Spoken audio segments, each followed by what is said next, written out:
آدم علیہ السلام زمین پر اترے اور اپنے رب سے توبہ کے کلمات سیکھ لیے۔ وہ کلمات یہ ہیں: ربنا ظلمنا أنفسنا وإن لم تغفر لنا وترحمنا لنكونن من الخاسرين۔ اے ہمارے رب، ہم نے اپنا نقصان کیا، اور اگر تو نے ہم پر مغفرت و رحمت نہ فرمائی تو ہم خسارہ اٹھانے والوں میں سے ہو جائیں گے۔ آدم علیہ السلام زمین پر اترے اور ان کے ساتھ حوا علیہ السلام بھی اتری، اور ان کے ساتھ ہی ابلیس کو بھی اتارا گیا۔ یہ کس جگہ پر اترے اس بارے میں اختلاف پایا جاتا ہے، لیکن ابن عباس رضی اللہ عنہ کی بات راجح محسوس ہوتی ہے کہ آدم علیہ السلام کو ہند میں اور حوا علیہ السلام کو جدے میں اتارا گیا۔ جب آدم علیہ السلام اتر آئے تو حوا علیہ السلام کی تلاش شروع کر دی، زمین میں ان کی تلاش میں سرگرداں ہوئے۔ آخر کار میدان عرفات میں دونوں کی ملاقات ہو گئی۔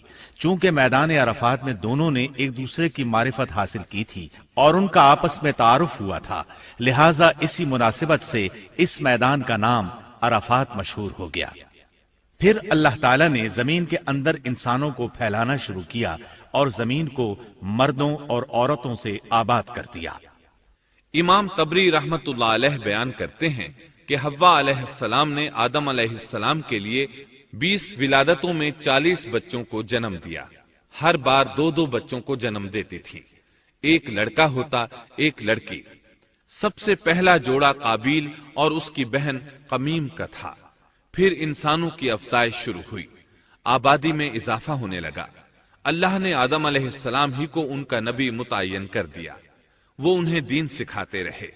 اس وقت تمام لوگ موحد تھے، خالص توحید کو اپنانے والے تھے، یعنی کان الناس امۃ واحدہ، تمام لوگ ایک ہی امت کے تھے، ان میں شرک کا شائبہ بھی نہ تھا۔ ابن جریر اور ابن کثیر رحمہم اللہ نے ابو موسیٰ اشعری رضی اللہ عنہ کی روایت بیان کی ہے، اللہ نے جب آدم علیہ السلام کو جنت سے زمین پر اتارا تو انہیں ہر چیز کی کاریگری اور صنعت کا علم تھا۔ جب وہ اترے تو عالم بھی تھے، لباس میں ملبوس بھی تھے، کام کاج کے تمام طریقوں سے باخبر بھی تھے، لوہے، آگ، لکڑی اور کپڑے کے استعمال سے بھی بخوبی واقف تھے۔ ہمارے برعکس وہ ان کاموں کو اپنی ابتدا ہی سے جان چکے تھے، کیونکہ ہم سب لوگوں کا حال یہ ہے کہ جب تک سکھایا نہ جائے ہمیں کچھ نہیں آتا۔ آج کے دور میں بعض افریقی قبائل کے افراد وحشیانہ اور غیر مہذب زندگی گزارتے ہیں۔ علماء کا کہنا ہے کہ یہ لوگ زمین پر رہنے والوں میں سے گمراہ ترین انسان ہیں۔ انہوں نے بہترین زندگی ضائع کر دی اور گھٹیا زندگی کو پسند کیا۔ تہذیب و تمدن کا آغاز چونکہ ابتدائے آفرینش سے ہے، اس لیے ہر انسان کی فطرت میں تہذیب کی سوجھ بوجھ موجود ہے۔ بہرحال آدم علیہ السلام کے بعد انسانی مخلوق کی تعداد روز بروز بڑھتی چلی گئی اور انسانی کمزوریوں کی بنا پر گناہ شروع ہو گئے۔ زمین پر سب سے پہلے ہونے والی معصیت قابیل کے ہاتھوں اپنے بھائی حابیل کے قتل کی صورت میں سامنے آئی۔ اللہ تعالیٰ نے قرآن مجید میں قابیل اور اس کے بھائی حابیل کا قصہ بیان کیا ہے۔ قابیل قرخت اور درشت طبیعت کا مالک تھا، جبکہ اس کا بھائی حابیل رحم دل اور نرم طبیعت تھا۔ قابیل کھیتی باڑی کرتا تھا اور حابیل مویشی چراتا تھا۔ حابیل کے نرم دل ہونے کی ایک وجہ اس کا بکریاں چرانا تھا، کیونکہ ایک چرواہا اپنی بکری کو بھوکا دیکھ کر اسے چارہ کھلائے بغیر نہیں رہتا، نہیں وہ کسی بکری کو پیاسا دیکھ کر اسے بھول جاتا ہے۔ اپنے جانور پر اس کی طاقت سے زیادہ بوجھ بھی نہیں لادتا۔ بنی نوع انسان کی تعداد میں اضافے کے لیے اس وقت ایسا قانون تھا جو اب حرام ہے، اور وہ ہے بہن کے ساتھ نکاح۔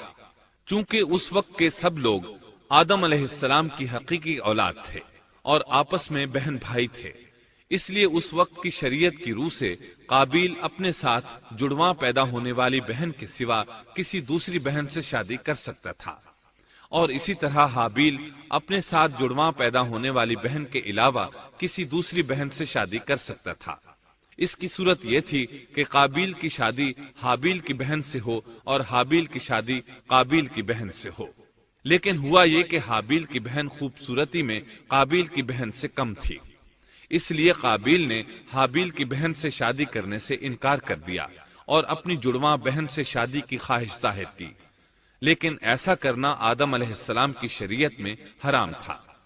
آپ نبی بھی تھے اور رسول بھی۔ رسول اور نبی میں فرق یہ ہے کہ رسول پر شریعت اور احکام نازل ہوتے ہیں، لیکن نبی پر شریعت نازل نہیں ہوتی، البتہ اس کی طرف وحی نازل ہوتی ہے اور معجزات عطا کیے جاتے ہیں، جبکہ شریعت صرف رسولوں ہی پر نازل کی جاتی ہے۔ آدم علیہ السلام بھی چونکہ رسول تھے، اس لیے ان کی شریعت میں یہ قانون تھا کہ کوئی شخص اپنے ساتھ جڑواں پیدا ہونے والی بہن کے ساتھ شادی نہیں کر سکتا۔ قابیل اس شرعی حکم کی وجہ سے غضبناک ہو گیا۔ اس نے تعجب کا اظہار کرتے ہوئے اس قانون کو ماننے سے انکار کر دیا۔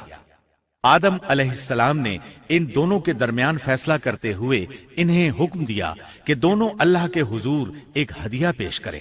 ہدیہ اس جانور کو کہتے ہیں جسے اللہ کے نام پر ذبح کر کے فقراء میں تقسیم کر دیا جائے۔ اس سے مقصود اللہ کے لیے اپنی نیت کو خالص کرنا ہوتا ہے۔ اس عمل کو قربانی کہا جاتا ہے۔ آدم علیہ السلام کے زمانے میں قربانی کا جو قانون تھا اس کے قبول ہونے کی نشانی طے تھی، اور وہ یہ کہ آسمان سے ایک آگ نمودار ہوتی اور اس قربانی کو جلا دیتی۔ اس کا مطلب تھا قربانی قبول ہو چکی ہے، اور اگر آگ قربانی کو نہ جلاتی تو سمجھ لیا جاتا کہ قربانی قبول نہیں ہوئی۔ آخر قربانی کا دن آ پہنچا۔ حابیل نے اپنے مویشیوں میں سے ایک بہترین جانور لیا اور قربان گاہ میں لا کر اللہ کے حضور پیش کر دیا۔ دوسری طرف قابیل نے اپنی کھیتی کے غلے میں سے ردی قسم کا غلہ قربانی کے لیے پیش کیا۔ دوسرے دن دونوں قربان گاہ پہنچے تو انہوں نے دیکھا کہ حابیل کی قربانی قبول ہو چکی ہے، جبکہ قابیل کی قربانی کو آگ نے چھوا تک نہیں تھا۔ یہ دیکھ کر قابیل حابیل پر غضبناک ہوا۔ شیطان نے بھی اسے وسوسے میں مبتلا کیا کہ اپنے بھائی کو قتل کر دے۔ اس نے اپنے بھائی حابیل کو جان سے مار ڈالنے کا پختہ ارادہ کر لیا۔ اس وقت تک روئے زمین پر کوئی انسان قتل نہیں ہوا تھا۔ انسانی تاریخ میں یہ پہلا قتل ہے جس کا ارتکاب قابیل نے کیا۔ وہ اپنے بھائی حابیل کے پاس گیا اور اس سے بولا، میں تجھے قتل کر دوں گا۔ جواب میں حابیل نے کہا، اگر تو مجھے قتل کرنے کی کوشش کرے گا تو میں اپنے دفاع میں ہاتھ نہیں اٹھاؤں گا، اس لیے کہ میں چاہتا ہوں تو اپنے دیگر گناہوں کے ساتھ میرے قتل کا گناہ بھی اٹھا لے، تیرے گناہ زیادہ ہو جائیں۔ چنانچہ ایک تاریک رات میں حابیل سویا ہوا تھا کہ قابیل ایک بڑا سا پتھر اٹھا کر اس کے پاس آیا۔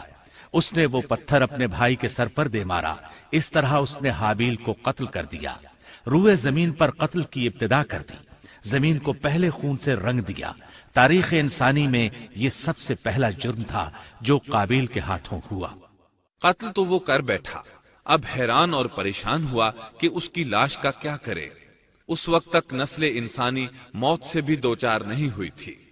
آدم علیہ السلام کی اولاد میں سے اس وقت تک کوئی فوت نہیں ہوا تھا، اس لیے قابیل کو معلوم نہیں تھا کہ مردے کے ساتھ کیا کیا جائے۔ اسی کشمکش کے عالم میں اس نے بھائی کی لاش کو کمر پر اٹھا لیا اور چل پڑا۔ چلا جا رہا تھا کہ اللہ نے 2 کوے بھیجے۔ دونوں کوے آپس میں لڑ پڑے، ایک نے دوسرے کو ہلاک کر دیا۔ اب زندہ کوا مٹی کھودنے لگا۔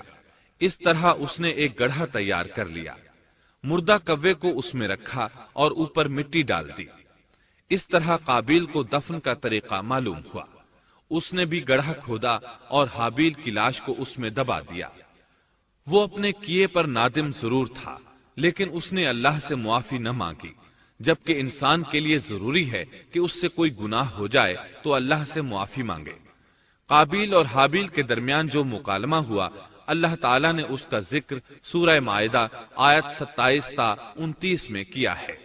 اللہ فرماتے ہیں، وَاتْلُ عَلَيْهِمْ نَبَأَ ابْنَيْ آدَمَ بِالْحَقِّ إِذْ قَرَّبَا قُرْبَانًا فَتُقُبِّلَ مِنْ أَحَدِهِمَا وَلَمْ يُتَقَبَّلْ مِنَ الْآخَرِ قَالَ لَأَقْتُلَنَّكَ قال إنما يتقبل الله من المتقين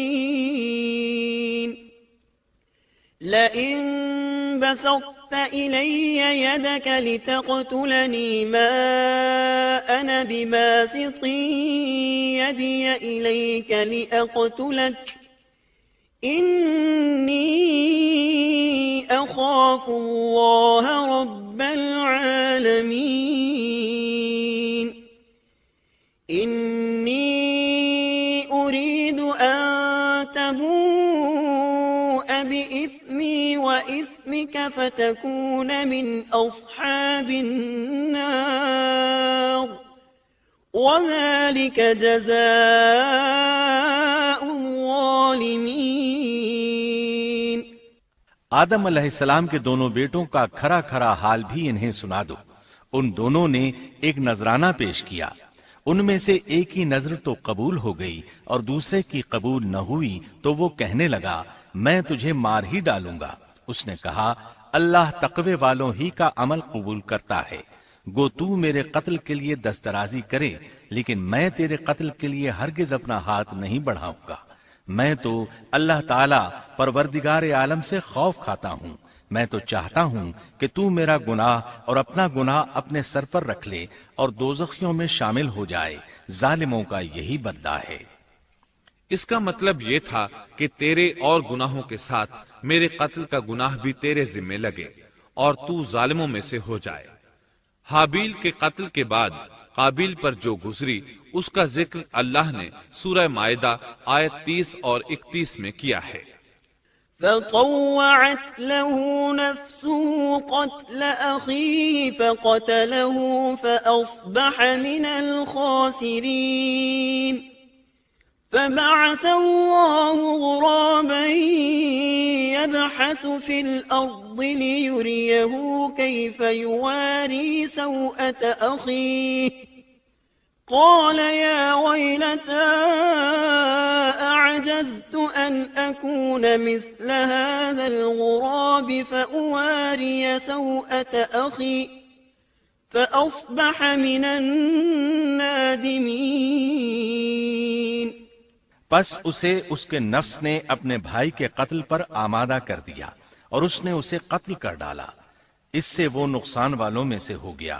پھر اللہ تعالیٰ نے ایک کوے کو بھیجا جو زمین کھود رہا تھا تاکہ اسے دکھائے کہ وہ کس طرح اپنے بھائی کی ناش کو چھپا سکتا ہے. وہ کہنے لگا ہائے افسوس، کیا میں ایسا کرنے سے بھی گیا گزرا ہو گیا کہ اس کوے کی طرح اپنے بھائی کی لاش کو دفنا دیتا. پھر تو بڑا ہی پشیمان اور شرمندہ ہوا.